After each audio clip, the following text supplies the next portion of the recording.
The following presentation was made possible by the Alltech Media Group, a Southern California multimedia company providing exponential branding and marketing services to all their clients. The Alltech Media Group understands the value of the 3W strategy, providing their clients proven, trackable results. Let us make it easy for you to grow your business. Visit alltechmedia.com.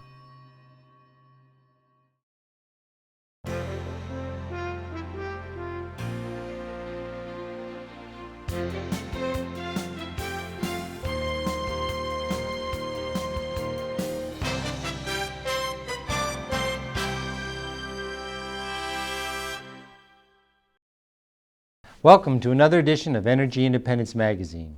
I'm your host, Sean Reynolds. Last year, voters overwhelmingly approved the Clean Energy Jobs Act, Proposition 39, to provide funding of energy-efficient projects and create clean energy jobs. This past summer, Governor Jerry Brown and California policymakers worked out the details of the estimated $2.5 billion of new revenue. Today, we'll speak with Bernie Kotlier, co-chair and co-founder of the California Advanced Lighting Control Training Program, to get his thoughts on the potential and proposals of Proposition 39. Welcome to the show, Bernie. Well, thank you, Sean. Good to be here. Could you explain to me what a zero net energy building is? Yes, a zero net energy building is, first of all, my favorite building because it doesn't use any net energy from the grid. So the Department of Energy, U.S. Department of Energy, has a formal definition. Basically what it says is over the course of 12 months of a one-year cycle, that building will not take any net energy from the grid of any kind. That's a zero net energy building. There's also a zero net electricity building, and the definition of that is a building that over a 12-month cycle, coming and going, but net would be no net electricity taken from the grid. So what's the difference? Zero net energy means the building has no gas. There's no natural gas coming to this building. All the energy is produced on site and used on site, and some of it may be sent back to the grid. Whereas the zero net electricity building might have a gas line coming in for heating hot water. But zero net energy, no energy coming in over 12 months, zero net. Are all new buildings, new construction, zero net energy buildings? Oh no, although that is a requirement, but it's a little bit off in the future. State energy policy calls for all new residential construction to be zero net energy starting in 2020. So home builders, starting in 2020, all the homes they build will have to be zero net. For commercial buildings, that kickoff is 2030. Starting in 2030, all new commercial buildings will have to be constructed zero net energy. Now, how easy are these buildings to build? Well, that depends on your level of skill, right? So I would say for the average builder, they don't understand it very well, and it would be very difficult for them to do it. But as with most new technologies, there's a group of early adopters, there's a group of highly skilled people, designers, architects, environmental consultants, and contractors who are gaining this skill. It's a small group, but it's growing quite rapidly because who wouldn't want to have a building with no utility bills? I mean, really. Do you have an example of current buildings? Oh, there's a number of them. You can find a list on the Department of Energy website, but just as a few examples, in California we have a number of buildings, and there are new construction buildings. NASA just built a brand new building that's zero net energy at the NASA Ames Center, which is in the Mountain View area. And I think it's the Lucille Packard Foundation built a new office building that's zero net, and there's a number of others around the state. But what's even more interesting is the buildings that are retrofitted to zero net. That's pretty exciting. How do you retrofit a building to be zero net? With difficulty. Once again, it's not easier. In fact, it's more difficult than building a new building, because when you're starting with a clean sheet of paper, you can build a lot of these systems into the structure that enable it to be zero net. But when you have an existing building, you have to refit the building, and that can be challenging. But impressively, there have been some really great efforts at retrofitting buildings to zero net. There's a couple that I can think of. There's a building in San Jose, in South San Jose, that's about 6,500 square feet that was done a few years ago. And even more impressively, very recently, in fact, just this spring, there was a grand opening for a new electrical training center building in San Leandro, which is near the Oakland airport, that's 46,000 square feet, all retrofitted and completely zero net, not zero net electricity, but zero net energy. And it was such an exciting grand opening that the governor and a lot of representatives, federal and state representatives, were there to share the excitement. Now, what's the expense factor here? How is this cost effective right now to do this?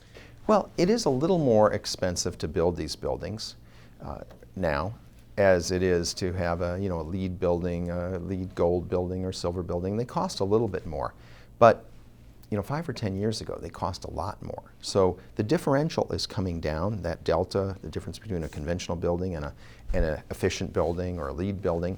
And with zero net energy, there still is more cost. And I would say that right now, the difference between a zero net and a regular building might be a difference of anywhere from 10 to 30% more. However, that's the initial cost. What we really have to look at is what is the life cycle cost of the building. And when you look at that and you look at no utility bills for the life of the building, then you can see that over time a lot of money is going to be saved on these buildings, and they are going to be much less expensive to the owners. Did you talk about mandates or legislation? Yes, I mentioned that state energy policy is all new residential construction must be zero net by starting in 2020, and all new commercial construction must be zero net starting in 2030.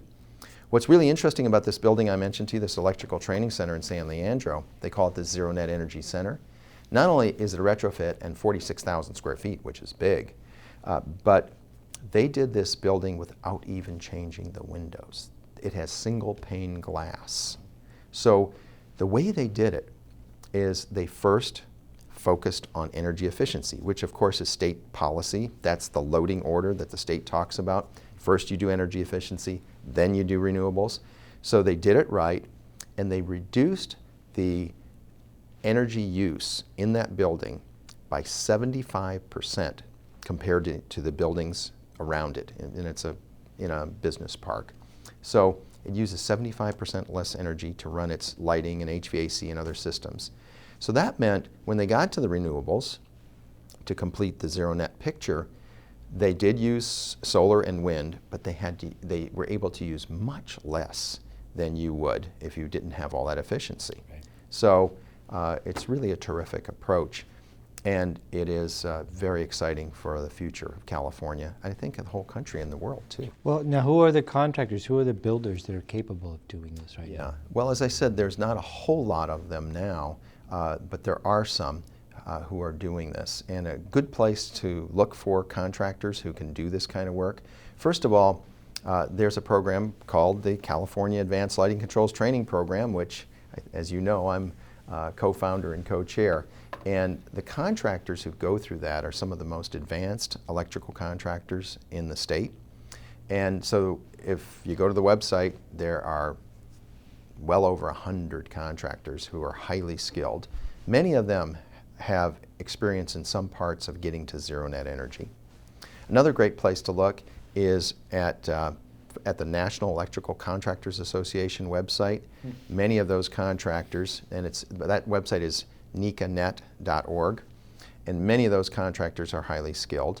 Not every contractor can do zero net, but there have been a tremendous amount of training programs within NECA and within the California Advanced Lighting Controls training programs that have helped bring buildings to zero net. So more and more of those contractors who are highly skilled, highly trained and certified are able to contribute to getting to zero net energy. Did you give us the Zero Net Energy website? Oh, well, that particular building, I'm glad you mentioned that. That particular building in San Leandro, the 46,000 square foot, it has its own website. So people who are interested can go there and find out more about it. It's znecenter.org. And another great place to look for information on zero net energy buildings is the Department of Energy website. So if you just go to Google and you put in zero net energy buildings, it's going to come up right at the top of the list. U.S. Department of Energy, zero net, and you can find it easily. Now, what's the ramifications to, say, utility companies and to the economy when all these buildings start to become a reality? Well, that's a very interesting question. I think it's going to be great for the economy, because just imagine the billions and billions and billions of dollars that people are now spending on electricity or gas that will go into the economy, that can go into education and into construction and creating jobs. So that's really exciting, a real exciting prospect for the economy. Do the utilities like the idea of zero net energy? Well, maybe not as much as some other people do. It will be some type of diminution of utility business as more and more buildings start producing their own energy. But you know, the building stock in the United States and in California is billions and billions of square feet. And it's all not going to become zero net right away. So I think the utilities are going to have a lot of work to do for many years. Bernie, are there differences between, say, a commercial building and a residential building being built zero net energy? Well, certainly there are, although the concepts are very similar. As I mentioned earlier, with this ZNE Center in San Leandro, the first thing they did was reduce their energy use, the load as they call it, and they reduced it 75% compared to average buildings in the area. With a home, you would do the same thing. The first thing you would do is reduce your energy use. How would you do that? Well, one is, that's very common, is you would have a fairly tight building envelope. Sure. So you didn't lose a lot of heat or a lot of cooling, depending on the season. Another thing you would do, which is much like a commercial building, is you'd make sure your lighting systems are very efficient, because lighting uses a lot of energy. You'd have LEDs, you'd have controls, and controls are not just for commercial spaces, they work in homes too. And then of course the other big energy demand is for heating and air conditioning. That will be helped by a tighter building envelope. It's also very important to have high levels of insulation in the walls and the ceiling and the floors to keep that heat or cooling in the building. And those are three of the major factors. And they're really not so different than in commercial buildings. Although they're a little different, the concepts are very similar. So using less energy is a paramount to creating more energy. Well, it is. Now, of course, you can get to zero net on a commercial building if you have a huge parking lot and you just cover it with solar panels. Right. You cover the roof, cover the parking lots, cover everything. You could produce enough energy to power even an inefficient building. Mm-hmm. But that would be a real waste of money, because, as I said earlier, it costs a lot more to produce energy than it does to save energy. We like to say the least expensive watt is a negawatt, one you never produce and never use. Well, thank you for joining us today, Bernie. Thank you, Sean. It's been a pleasure to be here. Proposition 39 provides $2.5 billion of taxpayer-approved money to help public schools become more energy efficient and to help communities create green jobs. Hopefully, this will also create a sustainable base for future investment and further revenue to aid budget-strapped schools. The program is set to launch soon. We wish it the best, and we'll keep a keen eye on its progress. For Energy Independence Magazine, I'm Sean Reynolds. Thank you for watching.